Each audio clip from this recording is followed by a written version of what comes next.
Tonight on Up Late with Chad White, leading male actor who's kind of charming, supporting actress who also sings and sells stuff on Pinterest, musical guest, The Conclusions. I'm your Sidekick McGee, and now, here he is, the chocolate man of the midnight hour, Chad White.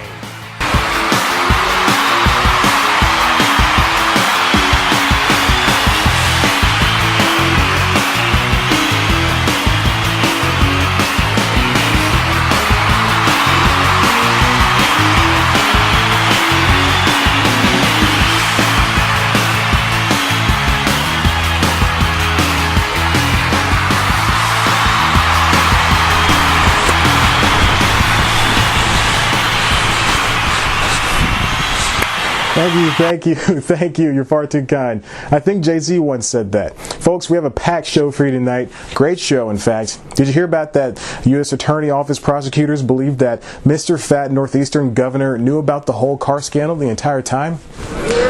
It's true. Although he says he doesn't recall knowing anything, he also doesn't recall getting up in the middle of the night to finish off that marble cake.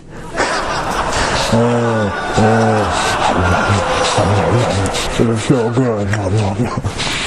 Also in the news, this past weekend, military pilots accidentally bombed over 60 good Middle Eastern troops because the pilots thought that they were targeting the bad Middle Eastern terrorists. They're worse at aiming than Mr. Fat Northeastern governor when he's eating vegetables. I love broccoli. I love it. We tell some dumb jokes around here, don't we? We have a great show for you tonight, folks. The wooden leading actor from that movie is here. The sexy woman with the huge rack also tries breaking into movies is also here. And we're also talking about diversity in late night writers' rooms. Band leader, take us out.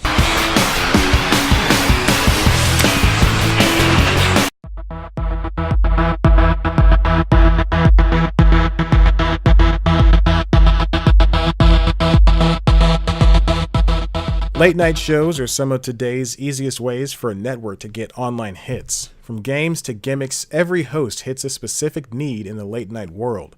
Jimmy Fallon is the ever-so-happy guy. Jimmy Kimmel is the smarmy know-it-all. James Corden is the fat one who has really fun parties all the time, but women never want to hook up with him. He's always just a friend. Sorry, bro. But they're all too similar in their approaches. Plus, 30% of them are named some form of James. With the introduction of Samantha Bee to the late night game, it's finally a bit more inclusive, but Bee's acceptance came at a cost. Just as the arena became that much more diverse with the addition of a woman, we lost the only black man on past 11. Larry Wilmore's nightly show was canceled on Comedy Central due to low ratings. It's hard out here for a brother. Am I right, fellas? Now, they can take our shows, but we can take their women. I've already touched on the loss of his signature in late night. But to sum it all up, Wilmore's voice, while not entirely funny, was unique enough to carry a show. Maybe not a nightly show, but a weekly one.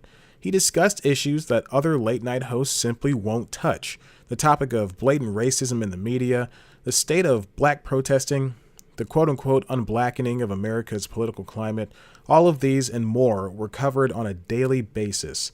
Even if she doesn't know it, Samantha Bee's show, Full Frontal, is now working double time to keep both Wilmore's messages alive and hers. The TBS show is able to maintain critiques of American government while also straddling the line between comedic satire and news show. Now that woman is funny. Oh, should I be saying woman, or is there another PC term I should be using instead? I don't want to offend anybody.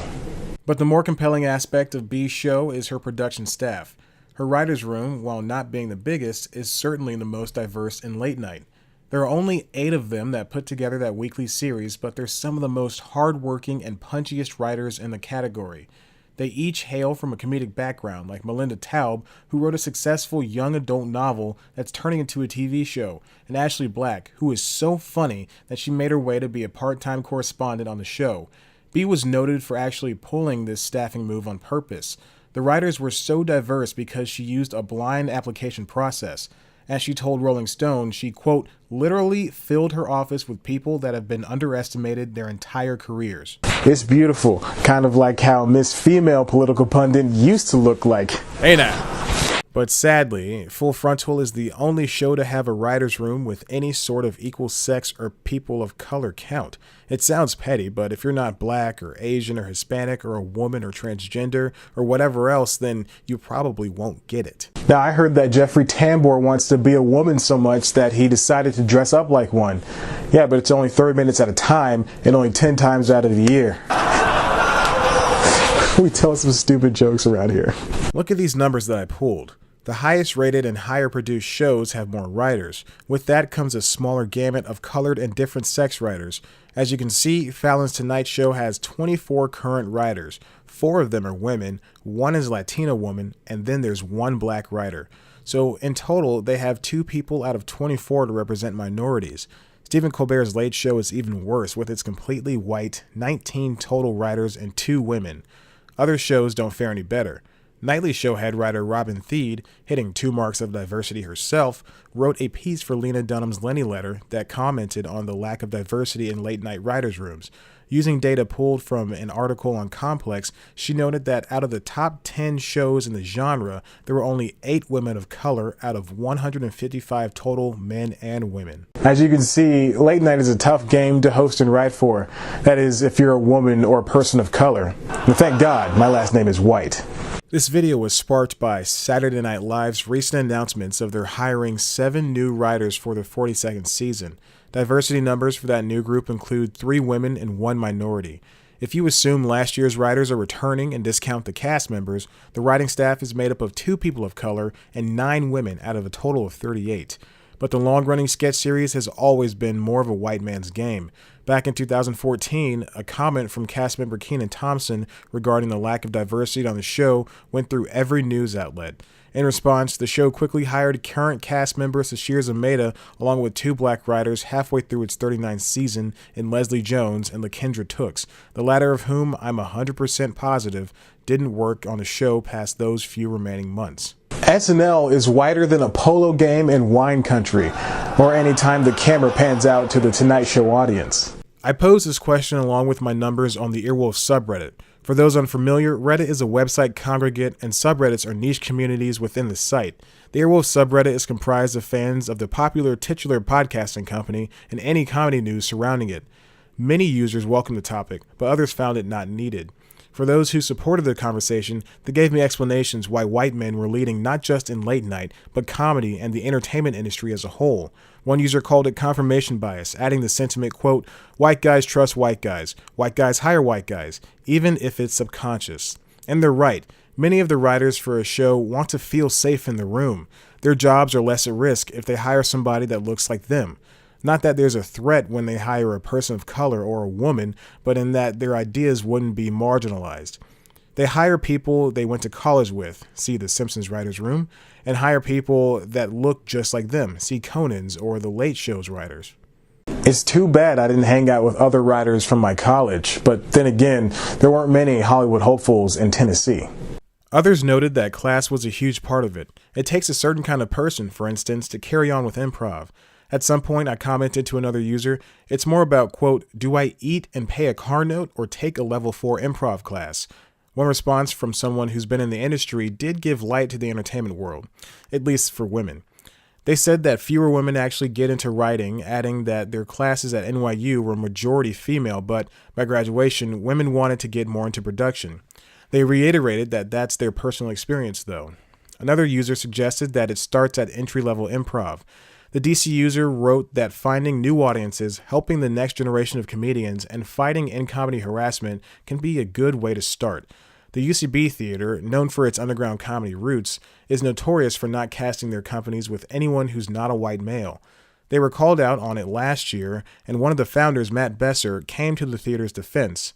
One intriguing aspect I pulled from his response to Rita Chenier's essay about quitting the theater after not being able to make anything from it after over 4 years of dedication is that they have instituted free improv and character workshops, but it was only for the summer of 2015. From what I gather, nothing was or has been done after the fact to get the students to come back, and they haven't done workshops since.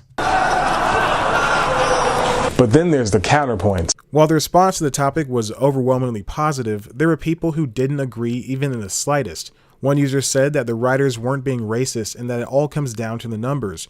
In summation, they believe that the percentage of the population applying for those jobs get those jobs. But that's like saying only people with singing talent audition for America's Got Talent. There are hundreds of other acts out there that can do magic, death-defying tricks, or even swallow stuff. But a little girl with a ukulele will always trump sideshow artists. She has her entire life to make it. If they make one mistake, they're dead. Another user questioned why race and gender had to be a part of the conversation. They added that diversity for the sake of diversity is wrong and jobs shouldn't have to be quotas. Responses to that included that it's not about quotas. It's about seeing someone that looks like them and thinking that anyone can make it. I can't go over every single comment in the thread, so I'll link it below, but you should definitely give it a read if you have an opinion on the matter. The world of podcasting seems to be just as problematic. There aren't many black podcasts, but we can all agree that Denzel Washington really is the greatest actor of all time, period. Earwolf's own podcast, much like podcasting in general, suffers from diversity issues. Shows like Comedy Bang Bang and Never Not Funny go for extremely long periods of time without female or colored guests. The same can be said for any number of podcasts on any other network, such as Nerdist or WTF. The gaming media, too, is also not safe from these critiques with their own podcasts, show hosts, and videos. Diversity seems to be a big enough widespread problem that it's affecting every avenue of entertainment. And finally tonight, my next guests are on tour with the new album, It's Over, It's All Over. Please welcome my musical guests, The Conclusions. If you know me, then you know I want to write for TV. More specifically, I want to screenwrite and do late night.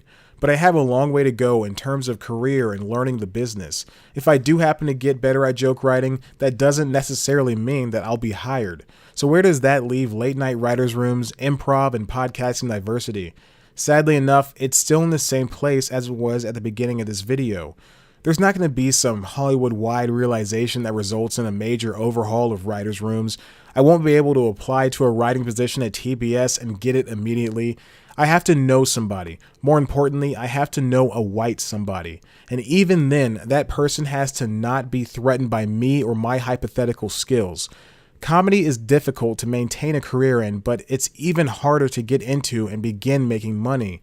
That's doubly true for a woman or person of color. But maybe with this video, I'd be able to induce the thought that the entertainment industry isn't properly varied. We know this, but getting the message across repeatedly is what gets things going. Maybe I'll finally be able to write for Conan or host my own show.